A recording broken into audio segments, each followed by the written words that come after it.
नमस्कार। आज से हम इंग्लिश की क्लासेस प्रारंभ कर रहे हैं।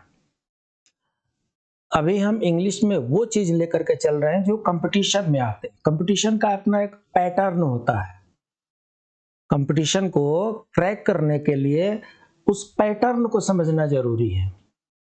ये देखना पड़ता है कि उसमें क्या-क्या चीज़ें वो पूछते हैं। कुछ फिक्स चैप्टर्स हैं जिसमें से कुछ न कुछ क्वेश्चंस तो ज़रूर आते हैं।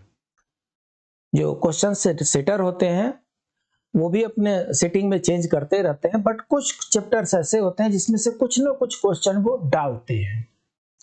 हमने भी उस पैटर्न का अध्ययन किया है और उस पैटर्न के अध्ययन करने के बाद से हम एक नतीजे पर पहुंचे हैं कि ऑल इंडिया लेवल पे जितनी भी कंपटीशन होती हैं, चाहे वो एयरफोर्स का हो, आर्मी का हो, नेवी का हो, यूपीएससी का हो, सीजीएल का हो, बैंकिंग का हो, एफसीआई हो, ईएसआईसी हो, वो ईपीएफओ हो, जितने भी ऑल इंडिया लेवल पे एग्जाम होते हैं उसमें इंग्लिश का एक पेपर होता है और नहीं तो इंग्लिश का एक पार्ट होता है, एक सेक्शन होता है। बहुत लोग ये सोचते हैं कि इंग्लिश बहुत ही आसान है और उसको बड़े हल्के में लेते हैं और मेरिट लिस्ट में नीचे आ जाते हैं।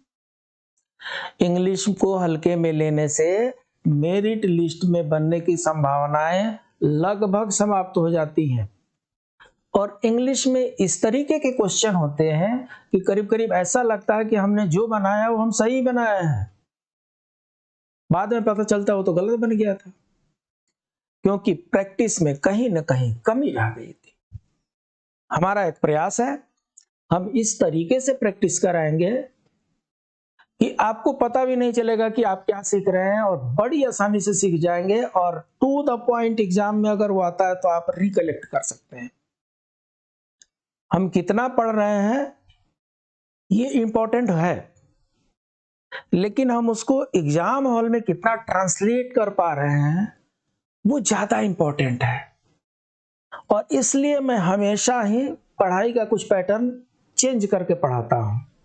मैं स्वयं भी जब पढ़ना होता है तो थोड़ा सा हटके मैं पढ़ता हूं और जब किसी चीज को पढ़ाना भी होता है थोड़ा सा मैं चेंज करके पढ़ाता हूं और लोगों को ये चीजें सूट कर जाती है।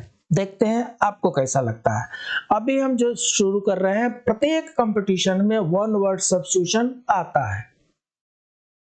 हिंदी में इसको बोले तो अनेक शब्दों के एक शब्द होते हैं। अनेक शब्दों के एक शब्द हम हिंदी में बहुत बढ़िया से पढ़ चुके हैं। अब अनेक शब्दों के एक शब्द या एक शब्दों के अनेक शब्द, ये दोनों एक ही बात हुई।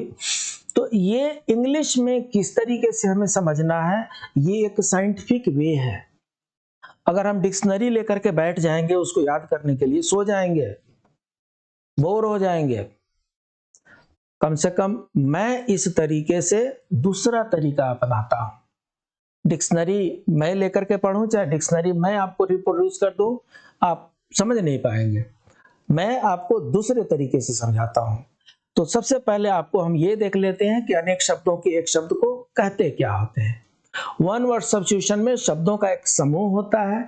इस समूह को मात्र एक शब्द से ही रिप्लेस कर उत्तर प्राप्त या परिभाषित कर सकते हैं, अर्थात जो एक वाक्य के स्थान पर प्रयुक्त कर उसके संपूर्ण अर्थ को बताए वही शब्द वन वर्ड सब्स्टिट्यूशन है। अनेक शब्दों के एक शब्द का एक अर्थ कहलाता है। कैसे होता है? जैसे एक एग्जाम्पल दिया है, people assemble to hear the speech. Speech सुनने के लिए लोग खड़े हुए हैं। इसमें चार ऑप्शन दिया है, अरिस्टोक्रेसी, एस्ट्रोनॉट, ऑडियंस, लिसनर। क्या कहा जाता है इसमें? अगर टू द पॉइंट आंसर पता है अति उत्तम। अगर टू द पॉइंट आंसर नहीं पता है और अगर गेसिंग गेम ही करना है तो चार में से पहले आप 50-50 वाला कीजिए। जिन लोगों ने कौन बनेगा करोड़पति देखा है उनको समझ में आ गया होगा।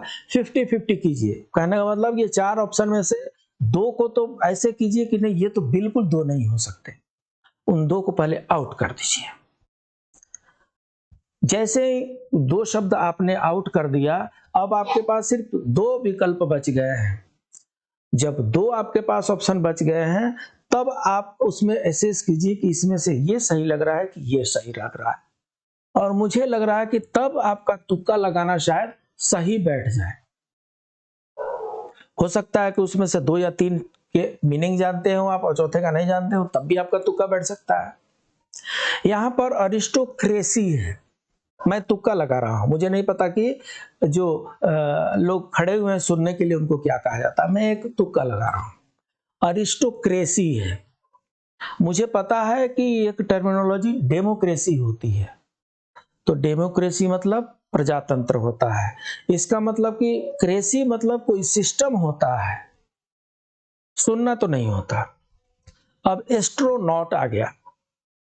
जब एस्ट्रोनॉट की बात आती है तो हम सोचते हैं एस्ट्रोलॉजी कुछ होती तो है, एस्ट्रोलॉजी एस्ट्रोनॉट मिलते जुलते शब्द हैं, तो ये कुछ आकाशीय पिंड की बातें कर रहे हैं। ये चीजें भी यहाँ पर सूट नहीं कर रही है। ऑडियंस एक है, ऑडियंस जब हम टीवी देखते हैं तो उसमें वीडियो भी आता है और उसमें ऑडियो भी आता है, जो साउंड आता है उसको ऑडियो कहते हैं। तो इसका मतलब ऑडियो मतलब सुनना होता है, यहां भी सुनने के लिए कह रहे हैं, शायद ये ऑडियंस हो सकता है। लिसनर के बारे में चले जाते हैं हम, डी में लिसनर। लिसनर एक्चुअली शब्द का मतलब सुनना तो होता है, बट जनरल यूज में लिसनर हम लेते नहीं, जनरल यूज में हम ऑडियंस ही लेते हैं। चलिए ऑडियंस पर हम तुक्का मारते हैं, ऑडियंस को हमने टिक किया और वो ऑडियंस सही निकल गया। तो इस तरीके से आपको कैलकुलेट करना है। वन वर्ड सब्स्टिट्यूशन में अगर टू द पॉइंट आपको आंसर पता है, अति उत्तम।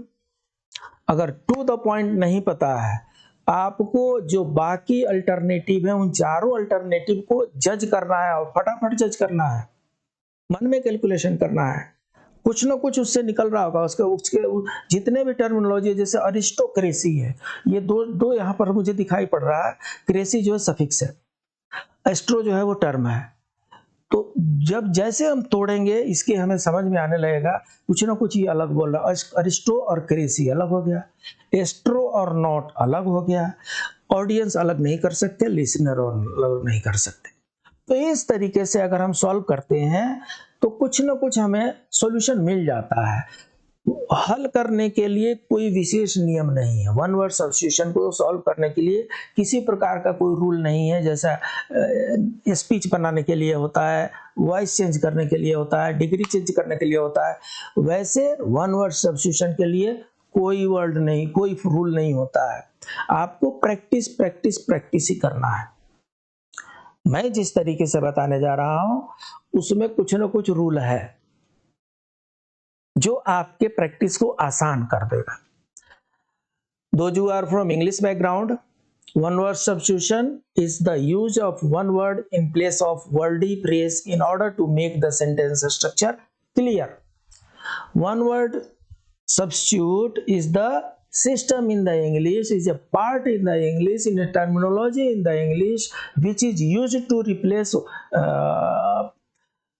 wordy phrases, 4-5 words phrases by one word, and that is known as one word substitution. And that substitute is changed in such a way that meaning remains same. The moment you sacrifice the meaning of the sentence, your one word substitution is wrong. So you cannot compromise with the meaning of the sentence. आपके one word substitution से वाक्य के अर्थों में किसी भी प्रकार का बदलाव नहीं आना चाहिए। अगर आपने वन वर्ड सब्स्टिट्यूशन किया किसी वाक्य में और उसके अर्थों में बदलाव आ गया, आपका पर्पस डिफीट हो गया। तो अब इसके बाद से हम, ये रूल हमारा हुआ, अब इसके बाद से हम प्रैक्टिस करते हैं। और जो पहला चैप्टर हम लेकर के आए हैं वो फोबिया वर्ड से लेकर के आए हैं। फोबिया एक सफिक्स है, फोबिया एक इंटरनेशनल सफिक्स है, ये इंग्लिश का सफिक्स नहीं है। इसलिए प्रॉब्लम यह है कि चूंकि ये इंग्लिश का सफिक्स नहीं है, इसलिए इंग्लिश के वर्ड में नहीं लगता, ये इंटरनेशनल सफिक्स है। ग्रीक में लगेगा, लैटिन में लगेगा, तो इसलिए थोड़ी बहुत हमें उसी के अनुसार मीनिंग को एडजस्ट करना है। इसमें गिनती के 15 फोबिया हैं। 15 फोबिया आपको मैं अभी याद करा देता हूँ। फोबिया मीन्स भय होता है, फियर होता है, ड्रेड होता है, फ्राइट होता है, टेरर होता है। फोबिया मीन्स डर होता है। एक है फियर ऑफ हाइट। हाइट तो आपको पता ही है ना, ऊंचाई। हाइट जो है इंग्लिश शब्द है, जब उसका हम लैटिन में जाते हैं तो उसको एक्रो हो जाता है। तो Acro plus phobia, acrophobia. Phobia means ऊंचाई, फोबिया मीन्स डर, और एक्रो मीन्स हाइट। हमने बताया फोबिया जो है इंग्लिश टर्म नहीं है, और इसलिए वो इंग्लिश टर्म के साथ नहीं मिल सकता। तो अगर कोई बोलता है कि हाइटोफोबिया, वो रॉन्ग हो जाएगा, क्योंकि हाइट इंग्लिश हो गई। हाइटोफोबिया रॉन्ग हो जाएगा। क्या सही होगा? एरोफोबिया होना चाहिए। मैं चेक कर लेता हूं, एक्रोफोबिया है नहीं तो एरोफोबिया है। एक्रोफोबिया ठीक है। एक्रोफोबिया मतलब ऊंचाई से डर। एक्रो मतलब हाइट, फोबिया मीन्स डर, ऊंचाई से डर। जो दूसरा है fear of water. English word water है, लैटिन वर्ड हाइड्रो है। हाइड्रो से हाइड्रोजन बना है ना, हाइड्रोजन बना है, हाइड्रोजन बम बना हुआ है, हाइड्रो पावर बने हुए हैं। तो हाइड्रो जो है वाटर का सब्स्टिट्यूट है। वाटर इंग्लिश है और हाइड्रोफोबिया है। हाइड्रो जो है लैटिन है। अब हाइड्रो लैटिन में फोबिया लग गया तो क्या हो गया? हाइड्रोफोबिया हो गया। हाइड्रोफोबिया मतलब पानी से डर लगना। बहुत लोग ऐसे होते हैं जिनको या तो पानी देख के डर लगता है, और नहीं तो पानी में जाने से ही डरते हैं। वो स्विमिंग नहीं कर सकते, वो सी जर्नी नहीं कर सकते, डर उनको लगता है पानी से। तो जिनको पानी से डर लगता है उनको हाइड्रोफोबिया कहते हैं। ठीक है जी। हाइड्रो मीन्स जल होता है। Fear of public places, large और open places, that is agoraphobia. Public place से कई लोग ऐसे होते हैं कि एकांत में रहना चाहते हैं, लोगों के बीच में जाना ही नहीं चाहते, लोगों के बीच में मिलना ही नहीं चाहते हैं। लोगों के बीच में जाने से उनको भय लगता है, और जिनको पीपल लोगों के बीच में भीड़ में जाने से भय लगता है उनको एगोराफोबिया कहते हैं। अब देखिए फियर ऑफ क्राउड, वो थोड़ा सा पब्लिक प्लेस था, ये सिर्फ क्राउड है, दोनों में फर्क है। तो क्राउड से जब डर लगेगा तो इसको बोलेंगे डेमोफोबिया। डेमोफोबिया मतलब क्राउड से भय, भीड़ से भय। उसके बाद से फियर ऑफ वीमेन। कई लोगों को औरतों से भी डर लगता है, औरतें देखते हैं और डरने लग जाते हैं। होता यह कि एक मानसिक रोग है। ये जितने भी फोबिया हैं ये सारे फोबिया मानसिक रोग हैं। इससे उस मनुष्य के बस में ये सब चीजें नहीं है।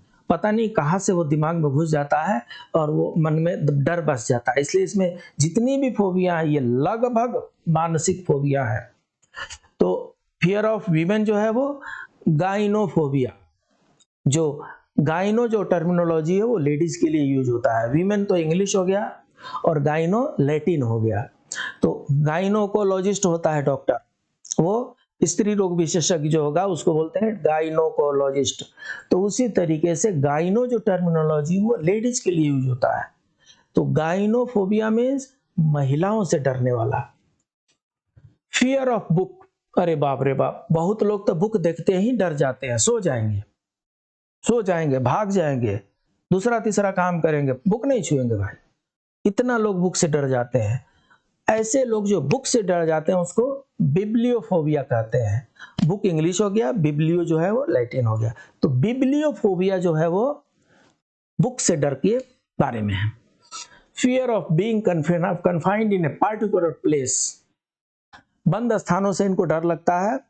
क्लस्ट्रोफोबिया है, क्लस्टर एक एरिया होता है और क्लस्टर से क्लस्ट्रो बना है। तो क्लस्ट्रो प्लस फोबिया, क्लस्ट्रोफोबिया मतलब बंद स्थानों से डर।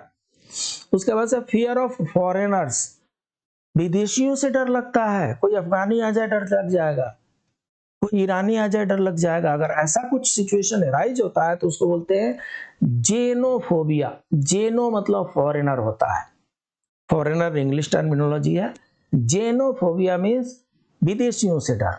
उसके बाद से फियर ऑफ डेप्थ, बहुत लोगों को गहराई से डर लगता है, कुएं में अगर देखेंगे तो लगेगा जैसे कि कुआं उनको खींच रहा है, डर जाएंगे।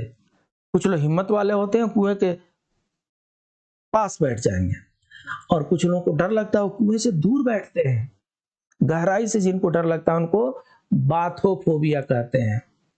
बाथ एक टर्मिनोलॉजी है और उससे बाथोफोबिया होता है गहराई से डर। उसके बाद से होता है फियर ऑफ अगलीनेस। बहुत लोग ऐसे होते हैं कि कुरूपता को देख करके डर जाते हैं। अरे ये क्या क्या ऐसा भी चेहरा हो सकता है, डर जाते हैं कुरूपता देख करके। और जो अगलीनेस से डर जाते हैं उनको काकोफोबिया कहते हैं। उसके बाद से होता है फियर ऑफ ब्यूटी। पता नहीं, ब्यूटी तो सबको अच्छी लगती है, बट कुछ लोग ऐसे होते होंगे जिनको ब्यूटी से डर लगता है, और अगर ब्यूटी से डर लगता है तो कैलोफोबिया कहते हैं। Fear of colours. जितने लोग दामिनी पिक्चर देखे हैं उसमें अमरीश पुरी ये साबित करना चाहते हैं कि दामिनी कलर से डरती है, और इसलिए कलरफुल लोगों को, होली वाले कलरफुल लोगों को उसके पास ले जा करके वो चिल्लाने लगती है, तो प्रूव करना चाहते हैं कि वो पागल है। तो कलर से भी फोबिया होती है कुछ लोगों को, उसको क्या बोलते हैं, क्रोमोफोबिया। क्रोमोफोबिया मीन्स रंगों से डर। उसके बाद से कुत्ते देख लीजिए, आपके गली मोहल्ले में बड़ी भयानक भयानक कुत्ते होते हैं, एक साथ इकट्ठे हो जाए कितने चिल्लाते हैं वो, और कुछ तो चुपके से आके भी काटने में बहुत तेज होते हैं। तो कुत्तों से बहुत लोगों को डर लगता है। कुछ लोगों के तो प्राण ही सूख जाते हैं अगर कुत्ते नजदीक आ गए तो। कुछ लोग कुत्ते को पालते हैं, that is another issue. But कुछ लोग ऐसे होते हैं जो अनजान कुत्ते से, आप पालते भी हैं तो अपने कुत्ते से आपको नहीं डर लगे, लेकिन अनजान कुत्ते से शायद आपको डर लग जाए। और जिनको कुत्तों से डर लगता है उनको साइनोफोबिया कहते हैं। Fear of fire. ये कोई नाना पाटेकर की कोई मूवी थी, उसमें वो आग देखते ही पागल हो जाते हैं। हमारे लाइफ में भी कई लोग ऐसे मिलेंगे जिनको आग देखते ही डर लगता है। तो जो आग देखते ही डर जाए, आग को पायरो कहते हैं। बिल्कुल कंठस्थ कर लीजिए, पायरो जो है आग से रिलेटेड वर्ड है। फायर मीन्स फायर होता है, फायर लैटिन वर्ड है, फायर मीन्स फायर होता है। तो जिनको फायर से डर लगता है, आग से डर लगता है, उनको पायरोफोबिया कहते हैं। और कुछ लोगों को पेड़ों से भी डर लगता है, और जिनको पेड़ों से डर लगता है उनको डेंड्रोफोबिया कहते हैं।